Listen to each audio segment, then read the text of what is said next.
Books, books. I like books. I'm gonna read them all. Hi readers, Chris here. Today I'm going to be talking about The Drowned Woods by Emily Lloyd-Jones. In case you're new here, my name is Chris. I read fantasy, adult fantasy, YA fantasy, middle grade, all of fantasy, and also some random stuff thrown in there.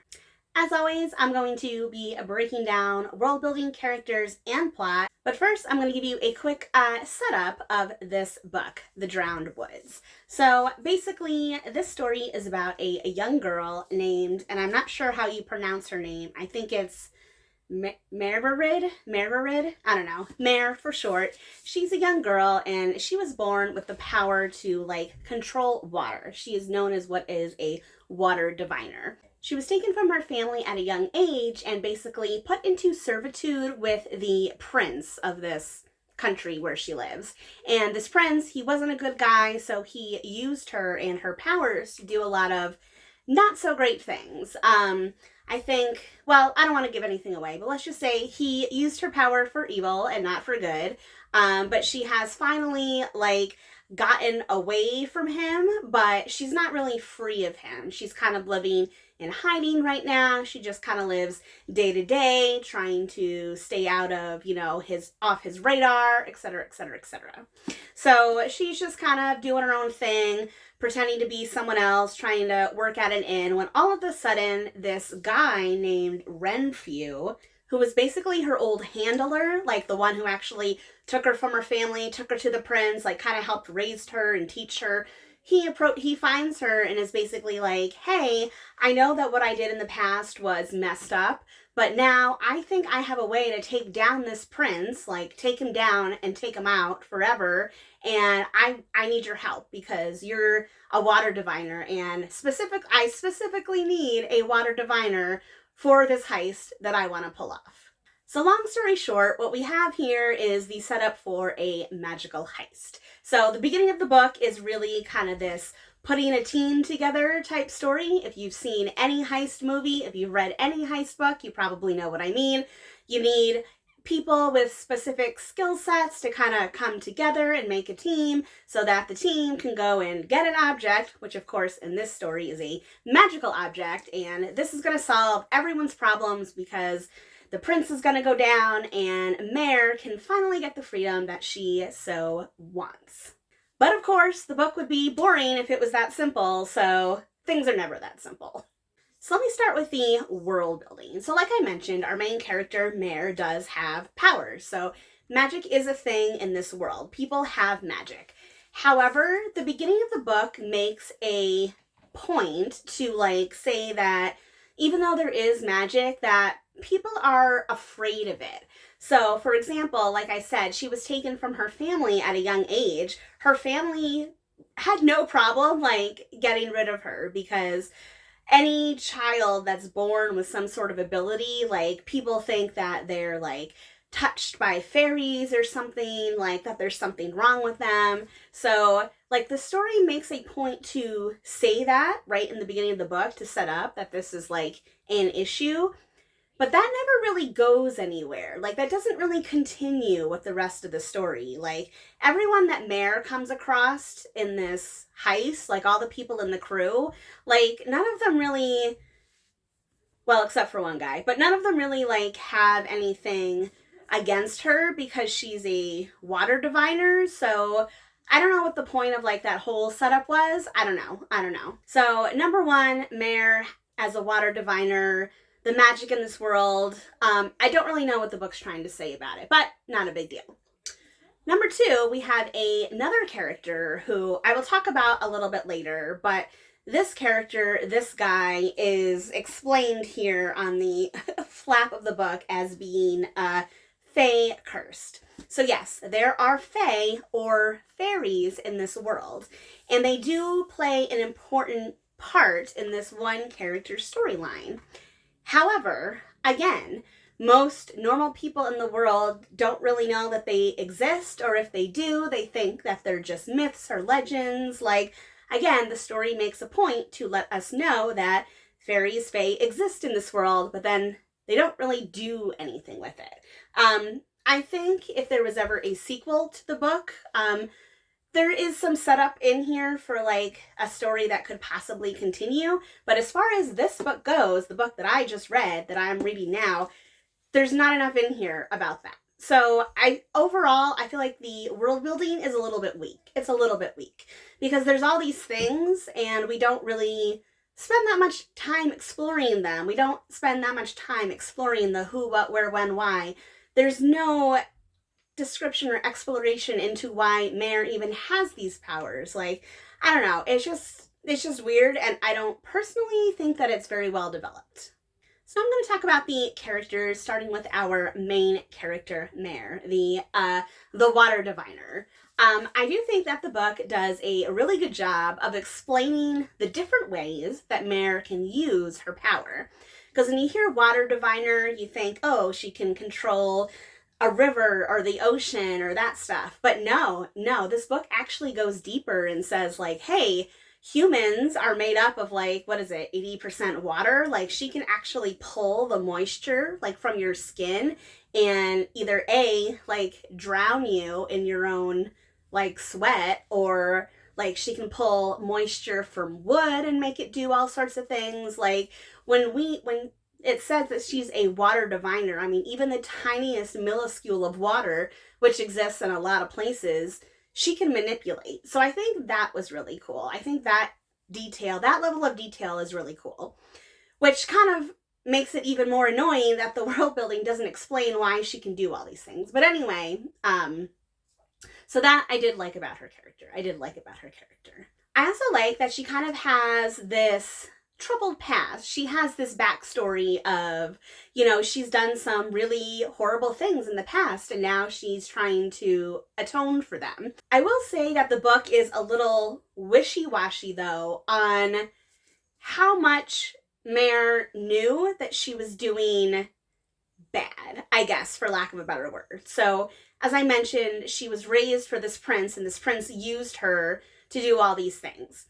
Now, he used her against her will, yes, but also, she also, like, I guess, doesn't really think about the consequences of her actions. So she does meet someone at some point in the story that is a victim of something that she did in the past.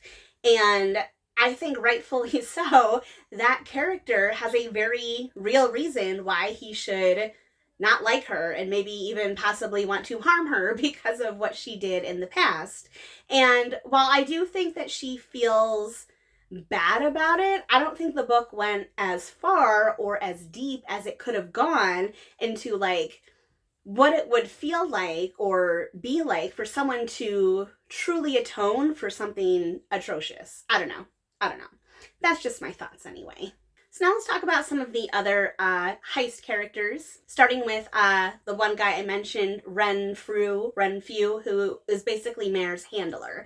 He used to work for the prince. He was kind of the prince's like right-hand guy. He's kind of an advisor, but he's also a bit of a magician. He took Mare from her family. He helped train her and raise her, and now he's like, yes, now I want to take the prince down. He's a very interesting character because you don't really know through most of the story, like, where his loyalties really lie or, like, what he really wants. Because, again, similar to Mare, he's also done some horrendous things in his past, including kidnapping a child and separating her from her family. But he seems genuine a lot of the time. Like, he seems like he wants to help. He also clearly is very intelligent and knows a lot of things that are going on that not everyone else does.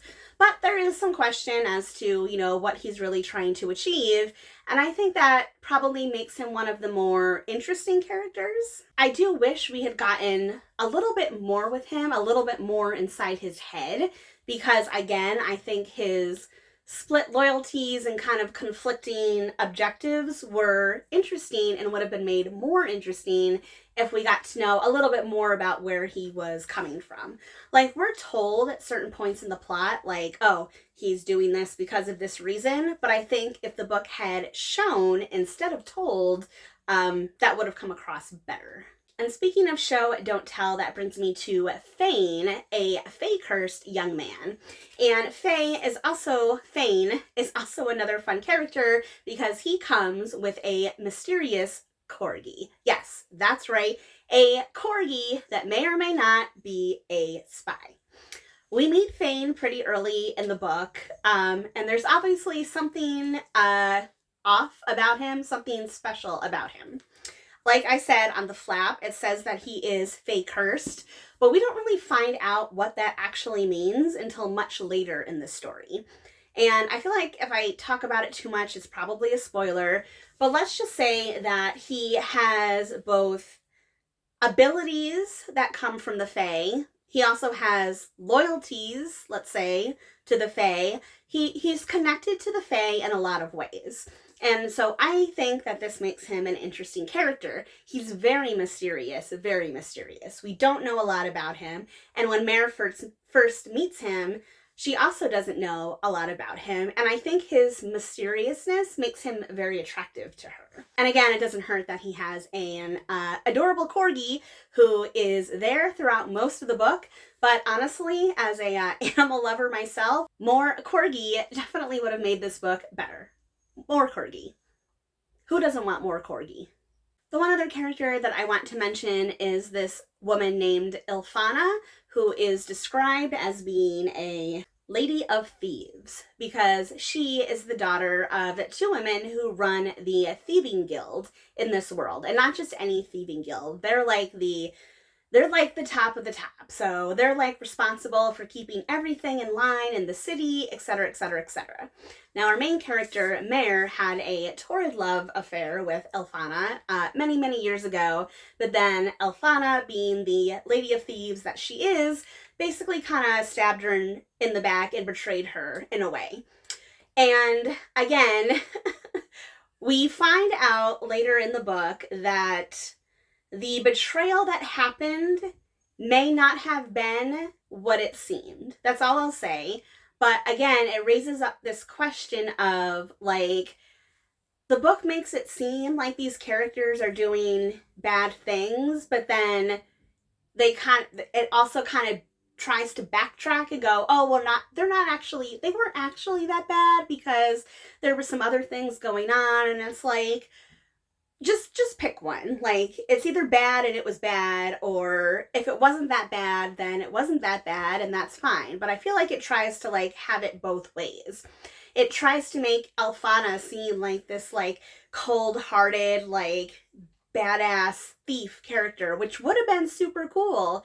But she's not that. She isn't that character, though. So why make her seem that way if that's not actually how she is? I don't know. So I guess the way that I would sum up the characters overall is that I do think that there is a lack of development in a lot of the characters. I think the book could have gone farther. I think the book could have gone deeper. And it did prevent me from connecting with a lot of them. If you remember in my wrap-up video, I said that I enjoyed this book, but I thought that there was something missing. And what I think was missing was both A, the lack of strong world building, and B, the lack of character development. So those are two things I think were, not that they're not there at all, I don't think that they're as strong as they could have been. So that brings me to the plot, which I actually think the plot is probably the best thing about this book. I think this book has a great plot. From the first chapter kind of explains what happened to Mare, how she was taken, and where she is now. But after that, like, the plot moves fairly quickly.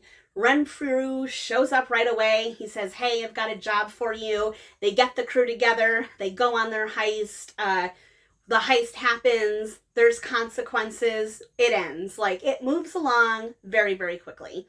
I think it moves along probably a bit too quickly, which is why, like, the world building and character development aren't there.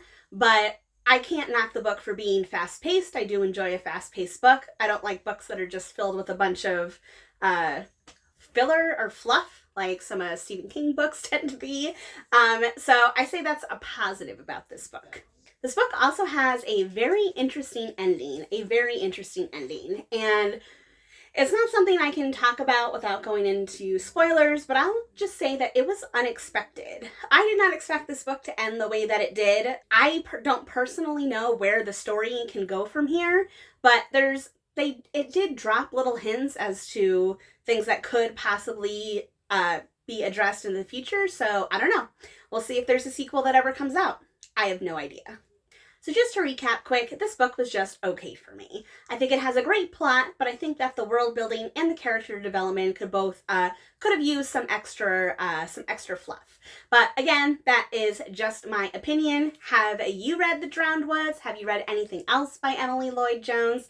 Let me know in the comments below if you like this book, if you didn't like it. And as always, if you like this video, please give it a thumbs up. If you're not already, please subscribe to my channel for more bookish stuff coming your way soon.